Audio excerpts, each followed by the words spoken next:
Hechos capítulo 15, versículos del 1 al 6. Vamos de hecho a revisar hasta el versículo 35, pero vamos a introducir este mensaje con estos primeros 6 versículos. Dice así la palabra del Señor. Entonces, algunos que venían de Judea enseñaban a los hermanos: si no circuncidáis conforme al rito de Moisés, no podéis ser salvos.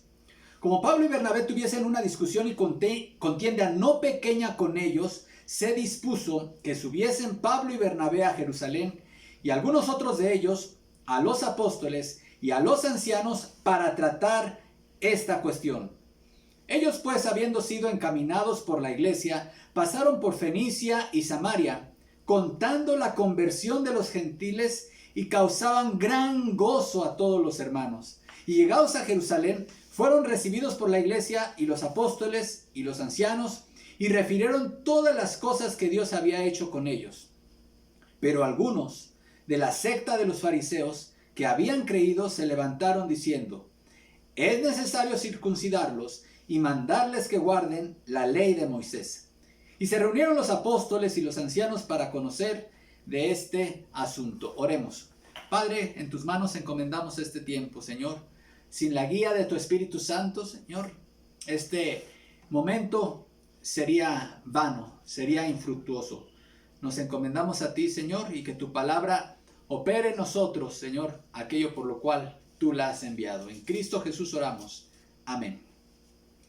La iglesia frente al cáncer del legalismo es el tema del día de hoy. La iglesia frente al cáncer del legalismo. Hermanos, yo doy gracias a Dios por este capítulo en la Biblia, y toda la Biblia, hermanos, es inspirada por Dios, pero hay capítulos que son claves en la Escritura, y este es uno de ellos, porque sienta las bases de lo que la iglesia debe creer a lo largo de su existencia en esta tierra, hermanos. Y es que el legalismo es un mal que existe todavía en la actualidad. Hoy en día la iglesia sigue siendo amenazada por el cáncer del legalismo. Es un cáncer que ha intentado infectar a la iglesia desde sus comienzos, hermanos. Y esto continúa el día de hoy. El legalismo es un verdadero cáncer que inicia como algo pequeño, y de hecho inicia como algo con apariencia de piedad, casi indetectable, con afirmaciones y enseñanzas que suenan bastante espirituales. El legalismo, hermanos, se te va a presentar como un camino que te va a llevar a dimensiones más grandes en tu vida espiritual. Es una oferta para hacerte llevar a alturas que tú nunca soñaste llegar en tu vida cristiana. Te promete que tendrás acceso a un conocimiento y a una relación con Dios tan profunda y tan cercana como pocos lo han tenido. Pero el legalismo, hermanos, enmascara de una forma muy oculta, te ofrece lo que Satanás le ofreció a Eva: ser como Dios. El legalismo, a lo largo de la historia de la iglesia, ha logrado conquistar algunos espacios, tristemente, hermanos. Y aquí esto no fue la excepción, hermanos, en este episodio que acabamos de leer. El legalismo finalmente estaba presente en la Edad Media, y fue lo que dio origen a la reforma del siglo XVI, la reforma protestante, con las 5 solas: sola escritura, solo Cristo, sola fe, sola gracia, solo a Dios la gloria. Esas 5 afirmaciones, hermanos, fueron una respuesta al legalismo que se había impuesto en el cristianismo conocido de la época. Fue un duro golpe el movimiento protestante en contra del legalismo. Sin embargo, el legalismo es persistente. El legalismo continúa acechando a las diferentes iglesias, hermanos, que sostenían las 5 solas de la reforma, y continúa al día de hoy acechando a la iglesia. Existen, hermanos, hoy diferentes formas de legalismo. El legalismo sabe enmascararse, sabe hacerse invisible. Y te darías cuenta de qué tan presente está en la vida y en el pensamiento y en la enseñanza de muchas iglesias, hermanos. Te podría sorprender. Incluso podrías tú mismo darte cuenta qué tan legalista eres tú. El legalismo resulta atrayente para maestros y para predicadores y para pastores porque les da poder y control sobre las ovejas. Pero el legalismo también resulta atrayente para las personas, para el cristiano común, hermanos, porque ofrece de forma engañosa llevarte a nuevas alturas en tu vida cristiana. El legalismo causa severos daños, deja secuelas, así como el COVID. El legalismo deja grandes secuelas en aquellas almas que se han dejado seducir por él. El legalismo, hermanos, como lo vimos aquí, dejó grandes daños en los hermanos de la iglesia de Antioquía. ¿Qué había sucedido, hermanos? Pablo y Bernabé acababan de llegar de su primer viaje misionero. Una labor maravillosa. Ellos estaban contando a cualquier iglesia que visitaban, les contaban cuán grandes cosas había hecho Dios con ellos. Y ahí en la iglesia de Antioquía, su iglesia enviadora, ellos se encontraron con un problema. Resulta que habían llegado unas personas de Judea, cristianos también, creyentes en Cristo Jesús, que estaban enseñando a los gentiles. Recordemos que la iglesia de Antioquía fue la primera iglesia gentil que se fundó. Antes de Antioquía, todas las iglesias eran comunidades judías que creían en Jesús como el Mesías. Pero Antioquía fue la primera iglesia gentil. Entonces llegaron de Judea unas personas ahí enseñando esto. Si no se circuncidan ustedes que son gentiles, conforme al rito de Moisés, no pueden ser salvos. Pero antes de continuar con el texto, hermanos, definamos qué es el legalismo. El legalismo, también conocido como nomismo, que viene de la palabra nomos, que significa ley, es un término que realmente es peyorativo. Se refiere a poner, a la acción que tienen algunos maestros de poner la ley de Dios por encima del evangelio. El legalismo toma la ley y la aísla de Dios, quien fue el dador de la ley. Hermanos, el legalismo no busca obedecer a Dios ni honrar a Cristo, sino que obedece reglas que carecen de cualquier relación personal con Dios. En el legalismo no hay amor, gozo, vida o pasión. Es una rutina. El legalismo es un tipo de mecanismo para mantener la ley que llamamos externalismo. Tenemos que recordar, hermanos, que en el Nuevo Testamento se hace distinción entre la letra de la ley, es decir, su forma externa, y el espíritu de la ley. El legalismo hace una separación entre la letra de la ley y el espíritu de la ley, y te lleva a obedecer las formas externas de la ley, pero olvidarte del espíritu, la esencia misma del mandamiento. Ahora, hermanos, el legalismo no siempre se manifiesta de la misma forma. Tiene muchos colores y tiene muchas formas en las cuales se manifiesta.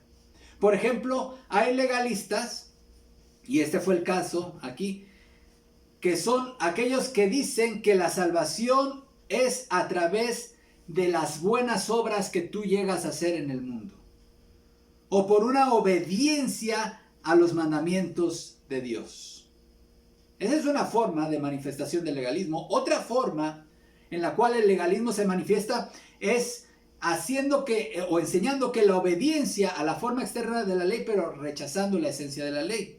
Otra forma de legalismo es exigir obediencia a mandamientos que Dios nunca mandó. Ahora, hermanos, también vale la pena aclarar que no es el legalismo.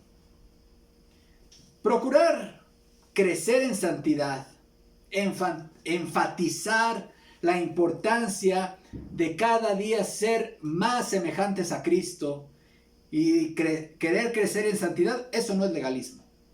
Eso es parte de la vida cristiana. Entonces, muchas veces cuando alguien enfatiza mucho la santidad, enseña mucho de ser como Cristo, de ser semejantes a Él, vivir una vida apartada del pecado, decimos, ay, este es muy legalista. No, no, no. Es un cristiano que ama a Dios y que está deseando ser como Cristo. Eso no es legalismo. Tampoco enfatizar acerca de una vida piadosa, la importancia de la oración, la importancia de la adoración privada y comunitaria, la importancia de congregarnos, de asistir a la iglesia, de honrar a Dios con nuestros bienes, etc. Eso no es legalismo, eso es parte de la vida cristiana, ¿sí? Es decir, enfatizar la piedad de vida no es legalismo. Tampoco es legalismo acortar mi libertad por amor al hermano, es decir, yo privarme de cosas que la libertad cristiana y mi conciencia me permitirían participar sin ningún problema, es decir, no es un pecado, pero me abstengo de eso por no ser tropiezo a otros. Eso tampoco es legalismo. Bien, habiendo aclarado, hermanos, entonces, ¿qué es el legalismo y qué no es el legalismo? Pasemos a ver el texto básico de hoy. Dice la palabra de Dios, y la voy a leer en esta Biblia, que es la Nueva Biblia de las Américas. De hecho, les recomiendo conseguir esta nueva traducción, que es bastante apegada al original, pero también un español bastante de las Américas. Leo los versículos del 1 al 2. Vean cómo el legalismo se combate en primer lugar desde el ámbito de la iglesia local. Desde el ámbito de la iglesia local se empezó a combatir el legalismo, es decir, la iglesia de Antioquía. Dice la palabra de Dios, algunos que llegaron de Judea enseñaban a los hermanos, si no se circuncidan conforme al rito de Moisés, no pueden ser salvos. Como Pablo y Bernabé tuvieran gran disensión y debate con ellos, los hermanos determinaron que Pablo y Bernabé y algunos otros de ellos subieran a Jerusalén a los apóstoles y a los ancianos para tratar esta cuestión. En primer lugar, Pablo y Bernabé, que ya estaban presentes en la iglesia de Antioquía, se encargaron de contrarrestar este ataque que venía por parte de los judaizantes, que estaban enseñando que si no se circuncidaban conforme al rito de Moisés, los gentiles no podían ser salvos. ¿Qué estaban enseñando? Si quieres ser salvo, si quieres creer en Jesús, está bien, Jesús es el Mesías, pero primero tienes que hacerte judío. Primero tienes que circuncidarte y comprometerte a guardar la ley de Moisés. ¿Qué implica? Toda la dieta kosher, toda la dieta de no comer los animales inmundos, guardar las fiestas, etc. La ley de Moisés. Y eso, hermanos, lamentablemente hay grupos heréticos hoy en la actualidad que siguen enseñando lo mismo. ¿Sí? Tristemente están aquí una secta que está presente en todo el mundo, llamada los adventistas del séptimo día, que enseñan justamente esto, ¿sí? Y qué lamentable que haya todavía personas que se dejen seducir cuando la enseñanza de la Biblia es muy clara. Hay otros grupos mucho más recientes que se llaman a sí mismos los judíos mesiánicos, que esos se van todavía mucho más a extremos más grandes, ¿no? Que ya se visten como judíos, se ponen aquí, se dejan crecer la barba y empiezan a guardar todas las ceremonias y rituales de los judíos y del Antiguo Testamento. Qué gran desafío a la enseñanza clara de la palabra de Dios. Y la primer defensa que se da fue por parte de Pablo y Bernabé. Ellos, dice aquí, que debatieron, dice, hubo una disensión, una contienda no pequeña. Si algo es no pequeño, quiere decir que fue grande, hermanos. Fue grande, y así se debe de atacar a los falsos profetas, hermanos. Y esto nos da varias enseñanzas para la iglesia local. En primer lugar, hermanos, debemos de tener mucho cuidado al recibir hermanos de otras iglesias. Nosotros como Iglesia Bautista de Puebla, como también la iglesia de Tlatenco, somos iglesias de puertas abiertas, es decir, nosotros no estamos aquí para decir quién entra y quién sale. Ya lo hemos dicho, la iglesia debe ser un lugar de puertas abiertas, pero mucho cuidado debemos de tener, sobre todo al recibir hermanos que vienen con otra doctrina, que han sido influenciados en su mente, en su espíritu, en su vida, con otra enseñanza. Y si bien es cierto, nosotros no nos consideramos una secta, es decir, nosotros, la denominación bautista no es una secta. Nosotros no creemos que somos los únicos que vamos a ser salvos, ¿verdad? Nosotros no creemos que somos, que el reino de Dios solamente está dentro de los límites de nuestra denominación. No, claro que no. Nosotros reconocemos la obra de Dios que se realiza y que Dios de hecho está realizando también en otros ámbitos más allá de las esferas de nuestra denominación. Pero hermanos, sí somos un pueblo de convicciones. Sí somos un pueblo de solidez doctrinal. Así que bienvenidos todos quienes se quieran unir a esta congregación, pero queremos decirles, tenemos convicciones. Tenemos una declaración de fe. El Fe y Mensaje Bautista es la declaración de fe que hemos abrazado como iglesia. Y cualquiera que quiera unirse a la iglesia, pues esperamos y deseamos que se una, pero en torno a nuestra fe, a nuestra doctrina. Y que esté dispuesto a hacer este pacto de unión de miembros de iglesia, hermanos. Las iglesias locales, hermanos, pues en ese sentido deben tener muy abiertos los ojos para que no vengan a otras personas que también son cristianas a tratar de dividirnos por cuestión doctrinal. Estos hermanos que llegaron de Judea y de Antioquía de alguna manera se las arreglaron, hermanos, incluso para enseñar en la iglesia. Y esto nos lleva a otro punto y a otra advertencia. Son 3 señales de advertencia que nos da aquí, hermanos. No solamente tener cuidado al recibir miembros, sino también a quién ponemos a enseñar en las iglesias. De alguna manera llegaron a ser maestros en Antioquía. ¿Y qué dice Pablo acerca de esto, hermanos? Quizá había ya una costumbre, ya en la época todavía del primer siglo, de que cuando un hermano se cambiaba de ciudad o de residencia y se transfería de una iglesia local a otra, se pedían cartas de recomendación, ¿sí? Como lo hacemos hoy nosotros. En 2 Corintios 3:1 Pablo dice: ¿acaso comenzamos otra vez a recomendarnos a nosotros mismos? ¿O acaso tenemos que presentarles o pedirles a ustedes cartas de recomendación como hacen algunos? Esto quedó seguramente como antecedente porque no podemos nosotros de una forma tan rápida, hermanos, darle un puesto de enseñanza a alguien que no sabemos cuáles son sus convicciones doctrinales.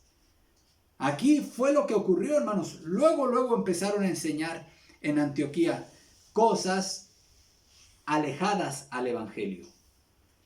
Pero también, hermanos, debemos de tener cuidado con no mostrar o con ser muy débiles o muy tibios contra quienes enseñen el legalismo.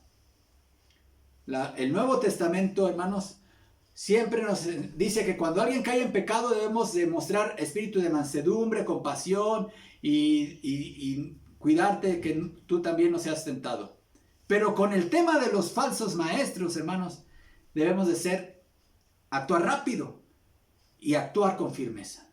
En 1 Timoteo 1:3 dice: al partir para Macedonia te encargué que permanecieses en Éfeso, le dice Pablo a Timoteo, y les ordenaras, note la palabra, les ordenaras a algunos supuestos maestros que dejen de enseñar doctrinas falsas.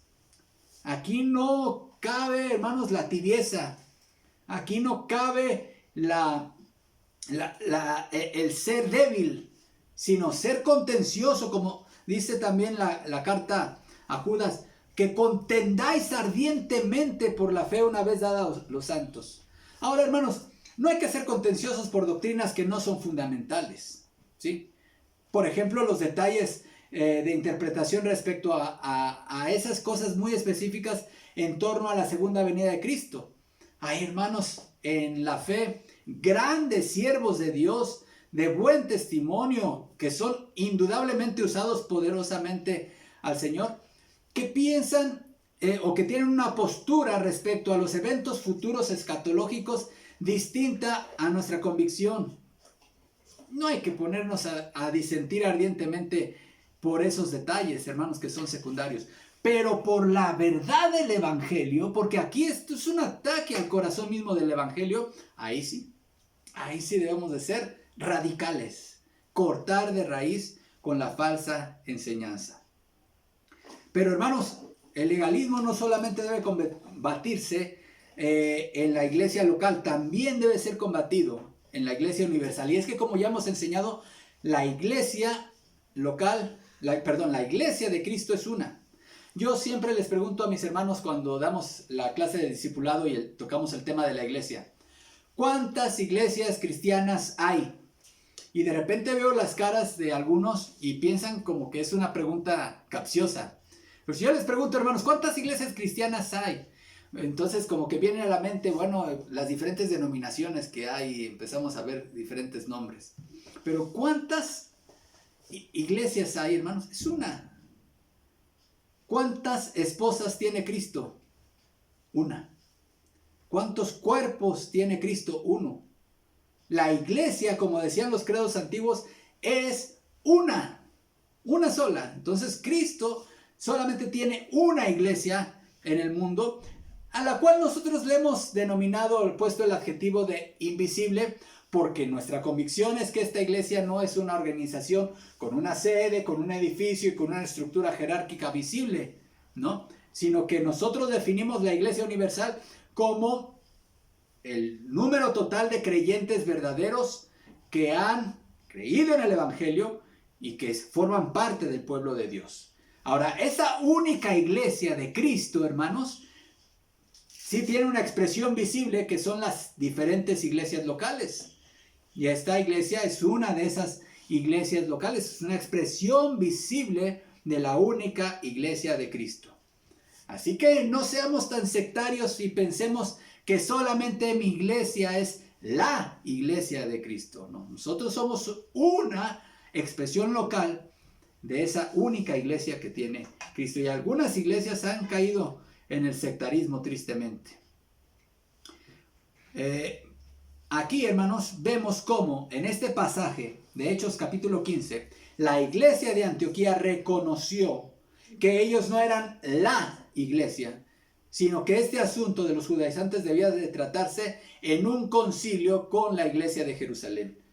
Por eso note cómo el versículo 2 dice, y como Pablo y Bernabé tuvieran gran disensión y debate con ellos, los hermanos determinaron que Pablo y Bernabé y algunos otros de ellos subieran a Jerusalén. ¿A quiénes? A los apóstoles y a los ancianos para tratar esta cuestión. Era necesario. Allá en Jerusalén estaban los 12 apóstoles. Bueno, ya recordemos que el apóstol Jacobo, el hermano de Juan, de Juan, apóstol, ya había muerto. Pero bueno, allá estaban los apóstoles, allá estaban los ancianos, y este tema doctrinal se tenía que tratar allá también. Así que decidieron que fueran Pablo y Bernabé para allá, y en el trayecto pasaron por Fenicia y por Samaria, donde ya había iglesias locales, y aprovecharon para compartir su testimonio, y eso causó gran gozo a los hermanos. Y finalmente llegaron ahí a Jerusalén, y vemos cómo el versículo 6 dice: entonces los apóstoles y los ancianos se reunieron para considerar este asunto. El tema doctrinal se estaba poniendo, estaba el evangelio de Cristo bajo ataque. De eso se trataba. La obra de Cristo en la cruz no sería suficiente, porque ahora se estaba añadiendo un elemento más para la salvación. Cuando Cristo murió en la cruz, dijo: consumado es, ya todo está consumado. Ya no hay nada que añadirle. Pero aquí estaban unos hombres tratando de añadirle algo a la respuesta al evangelio, hermanos. Vemos cómo en este debate hubo 3 participaciones. En primer lugar, vemos la participación del apóstol Pedro. Voy a leer a partir del versículo 7. Después de mucho debate, Pedro se levantó y les dijo: hermanos, ustedes saben que en los primeros días Dios escogió de entre ustedes que por mi boca los gentiles oyeran la palabra del evangelio y creyeran. Dios, que conoce el corazón, les dio testimonio dándoles el Espíritu Santo al igual que a nosotros, y ninguna distinción hizo entre nosotros y ellos, purificando por la fe sus corazones. Ahora pues, ¿por qué tientan a Dios, poniendo sobre el cuello de los discípulos un yugo que ni nuestros padres ni nosotros hemos podido llevar? Creemos más bien, y note este versículo 11, es la clave de toda la discusión. Note lo que dice Pedro. Creemos más bien que somos salvos por la gracia del Señor Jesús, de la misma manera que ellos también lo son. Toda la multitud hizo silencio y escuchaban a Bernabé y a Pablo, que relataban las señales y prodigios que Dios había hecho entre los gentiles por medio de ellos. Cuando terminaron de hablar, Jacobo tomó la palabra y dijo: escúchenme, hermanos. Simón ha relatado cómo Dios al principio tuvo bien tomar de entre los gentiles un pueblo para su nombre.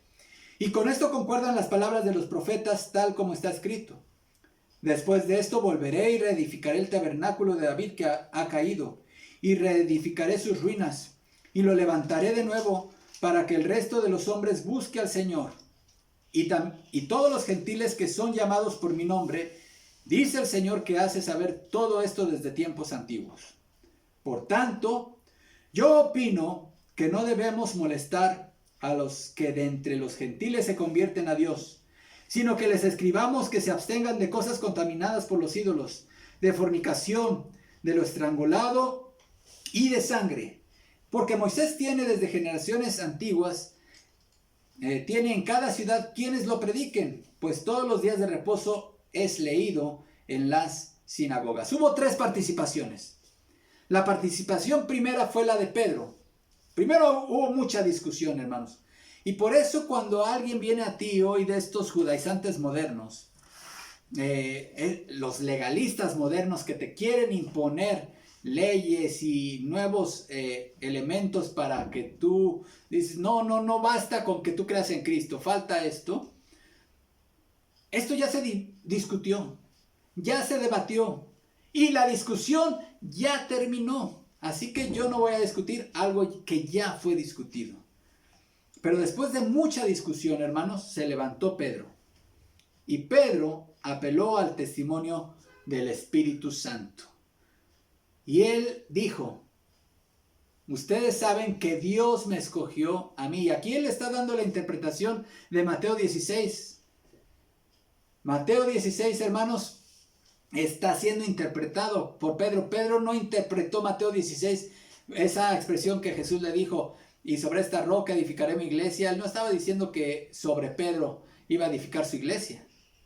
Aquí claramente Pedro está diciendo que eso de las llaves, dice: a ti te daré las llaves del reino de los cielos. Ven que las estatuas de San Pedro están esculpidas y lo tienen con 2 llaves. Y la idea, la gente, es que él es el que abre el portón del cielo. No se trata de eso. ¿Cuáles eran las llaves? Aquí Pedro está diciendo: Dios lo escogió para abrir las llaves del reino de los cielos a los judíos en su predicación en Pentecostés. Ahí usó una llave. Y la segunda llave la usó en casa de Cornelio, cuando le abrió con su predicación la puerta de los cielos a los gentiles que estaban reunidos en la casa de Cornelio. Ahí usó la otra llave. ¿Sí? Pedro está diciendo: ustedes saben que desde un principio Dios me escogió de entre ustedes para que por mi boca los gentiles oyeran el mensaje del evangelio y creyeran. ¿Y qué pasó en casa de Cornelio, hermanos? Recordemos cómo ahí hubo un segundo Pentecostés. Ahora, lo mismo que había pasado en Hechos capítulo 2, que descendió el Espíritu Santo y hablaron en lenguas, lo mismito exactamente ocurrió en casa de Cornelio, ahora con gente que no era judía, gente que no estaba circuncidada. Dios les dio el Espíritu Santo a personas que no se habían unido previamente al pueblo judío. ¿Sí? Y ese es un argumento. Dice: el Espíritu Santo validó la conversión de los gentiles.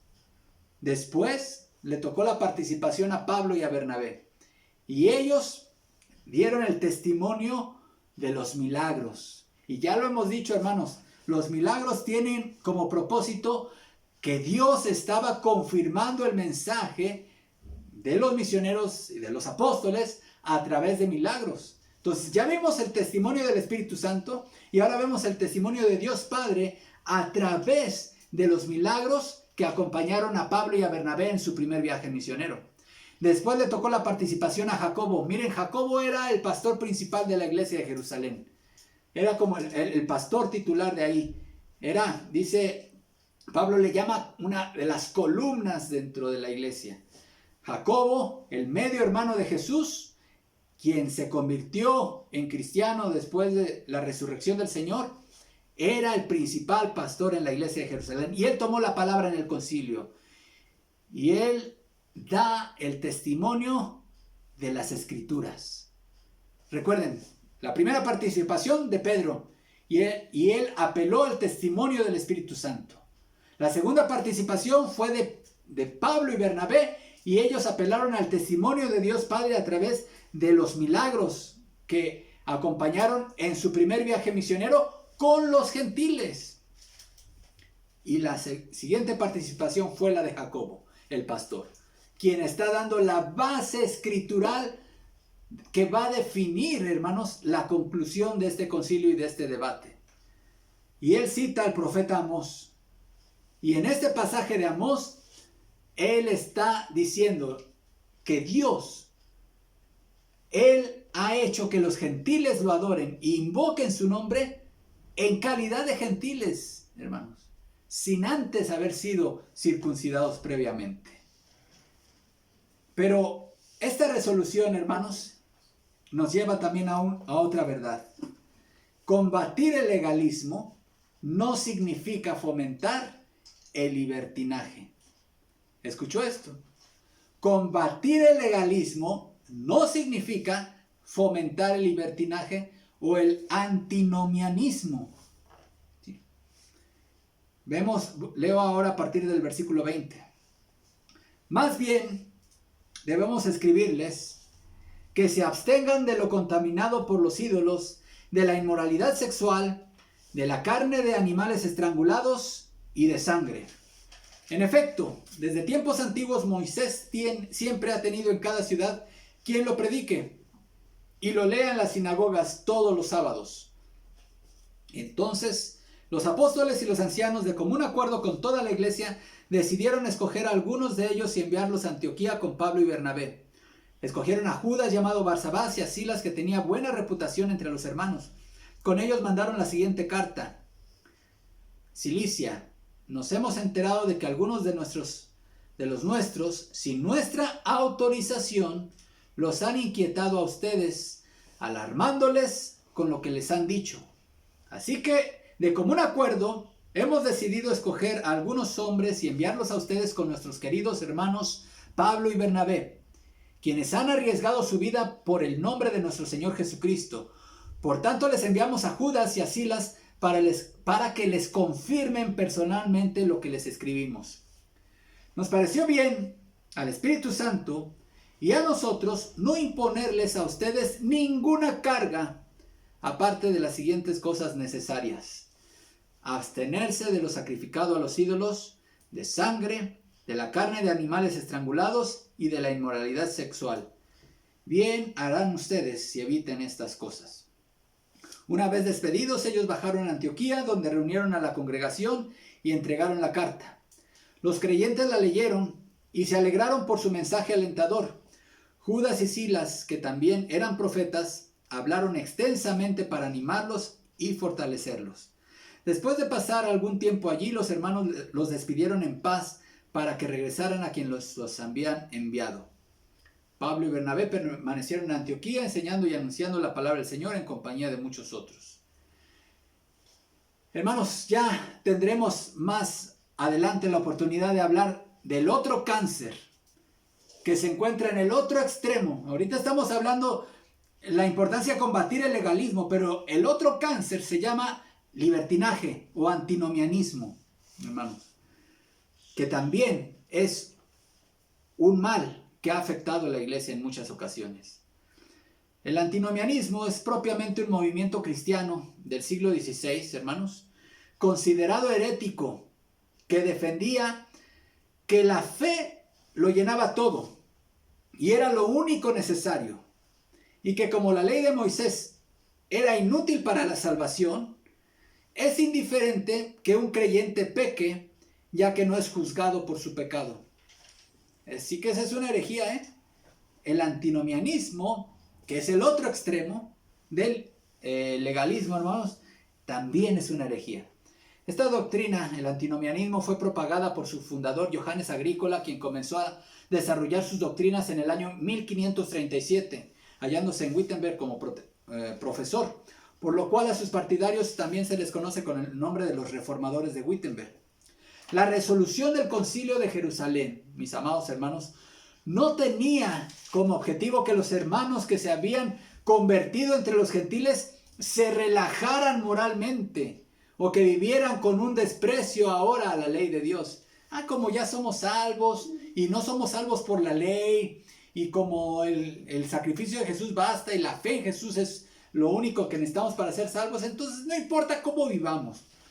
Tampoco era el propósito del concilio, hermanos, el alentar que los gentiles empezaran a vivir de una manera que se sintieran ofendidos aquellos que sí venían del judaísmo, aquellos que eran judíos y que se habían convertido a Cristo y que formaban parte de la iglesia. Recordemos, la iglesia de Antioquía, hermanos, y las iglesias que estaban fundadas por Pablo en su primer viaje misionero, eran iglesias que tenían una mezcla de judíos y gentiles, y que ambos habían creído en Cristo, los unía al evangelio. Pero aquellos que eran judíos, pues ellos todavía conservaban algunas costumbres como no comer carne, como algunas cosas, y entonces los gentiles podrían incurrir en actos que podrían ser ofensivos para los judíos. Entonces se dan algunas instrucciones que con el tiempo, ojo aquí hermanos, mucha atención aquí, con el tiempo las restricciones dietéticas llegaron a eliminarse. Una dieta vinculada con la idolatría pagana, dietas no judías y la inmoralidad sexual. De estas tres cosas, hermanos, solo quedaría con el paso del tiempo la inmoralidad sexual como algo permanente, de lo cual todo cristiano en todas partes y en todas las épocas debe de abstenerse. Pero con respecto a las restricciones de la dieta, hermanos, vemos que incluso el mismo apóstol Pablo, escribiéndoles a los Corintios, dice lo siguiente. Todo, y leo 1 Corintios 10 a partir del versículo 23. Si gustan ir, sería muy bueno. 1 Corintios 10, 23. Todo está permitido, pero no todo es provechoso. Todo está permitido, pero no todo es constructivo. Que nadie busque sus propios intereses, sino los del prójimo. Coman de todo lo que se vende en la carnicería sin preguntar nada, por motivos de conciencia, porque del Señor es la tierra y todo lo que hay en ella. Esa es la base teológica, hermanos, por la cual ahora los cristianos podemos comer de todo, hermanos. No hay ninguna restricción para que tú comas tacos al pastor, carnitas, y todo producto de origen porcino. ¿Por qué? Porque del Señor es la tierra y su plenitud. Es la base teológica, hermanos. Luego sigue diciendo, 1 Corintios, si algún incrédulo los invita a comer y ustedes aceptan la invitación, nuevamente, coman de todo lo que les sirva sin preguntar nada por motivos de conciencia. Ahora bien, si alguien les dice, esto ha sido ofrecido en sacrificio a los ídolos, entonces no lo coman por consideración al que se los mencionó y por motivos de conciencia. Me refiero a la conciencia del otro, no a la de ustedes. ¿Por qué se ha de juzgar mi libertad de acuerdo a la conciencia ajena? Si con gratitud, nuevamente el principio de comer, hermanos, si con gratitud participo de la comida, ¿me van a condenar por comer algo por lo cual doy gracias a Dios? Es por eso que nosotros damos gracias a Dios cada vez que comemos, hermanos. Y esa no es solamente una costumbre o tradición, hay una base teológica. Dios ha bendecido esos alimentos y los ha hecho limpios. En conclusión, sigue diciendo Pablo en 1 Corintios, ya sea que coman o beban o hagan cualquier otra cosa, háganlo todo para la gloria de Dios.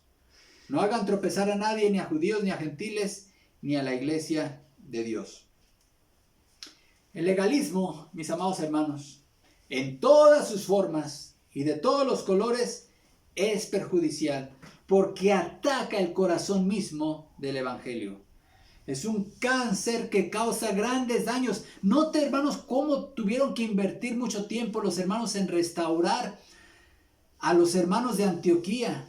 Después de regresar del concilio de Jerusalén, hermanos, y fueron enviados ahí Judas y Silas, enviados, comisionados por la iglesia, y Silas de hecho se quedó en la iglesia de Antioquía, dice, confirmando y consolando los corazones, hermanos. El legalismo causa grandes daños. Muchas personas que quizá nos estén oyendo en esta mañana y nos estén siguiendo por Facebook, quizá algunos de ustedes han pasado por iglesias legalistas que les han causado grandes males y muchos dolores, y ahorita todavía ustedes están viviendo grandes consecuencias por haber vivido en un ambiente de prohibiciones de legalistas. Hay iglesias que enfatizan mucho, hermanos, cuestiones externas, mandamientos de hombres que te exigen que lleves a cabo y te apegues a un protocolo de vestimenta. Esos son actos legalistas, ¿sí?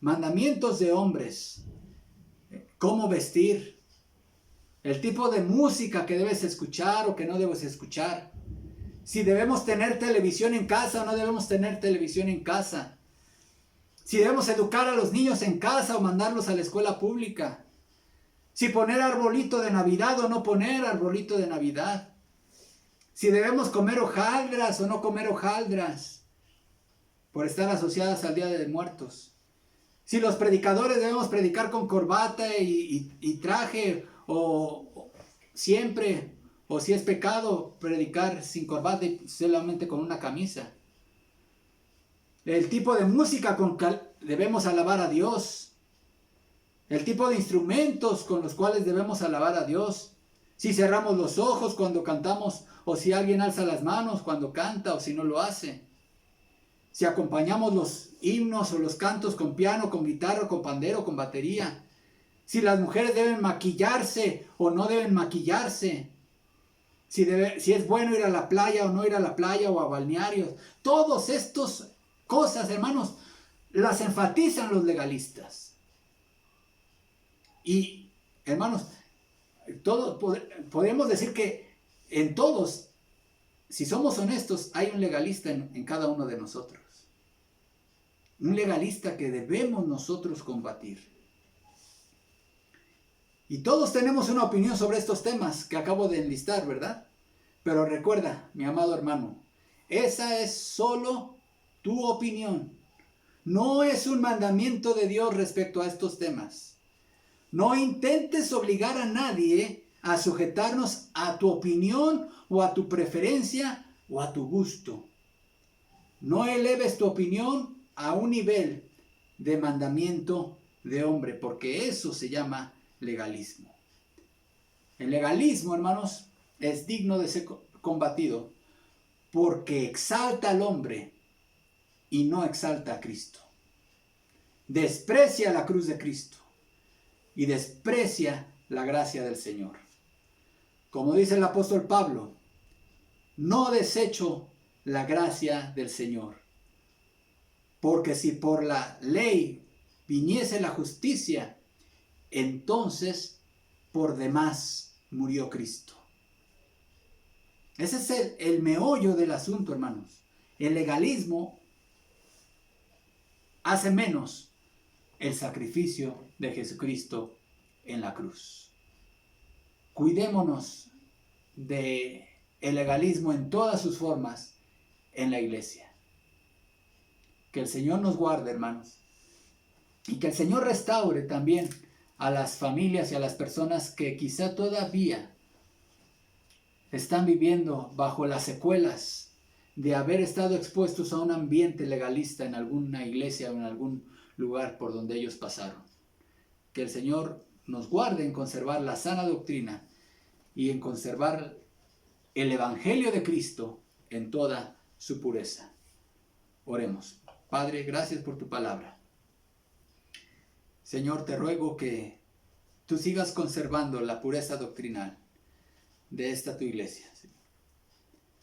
Te rogamos que nos ayudes a combatir el legalismo en todas las formas sutiles en que se llega a presentar en nosotros. ¿Cuántas veces nosotros queremos enfatizar tanto una obediencia externa a la ley y nos olvidamos del espíritu que hay detrás de tu preciosa ley, de tu precioso mandamiento, Señor?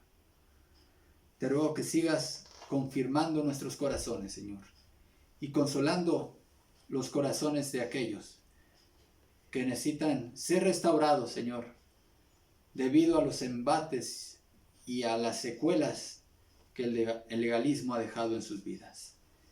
Líbranos a cada uno de nosotros, Señor, a no querer imponer nuestros propios mandamientos sobre los demás, sino asirnos a tu ley,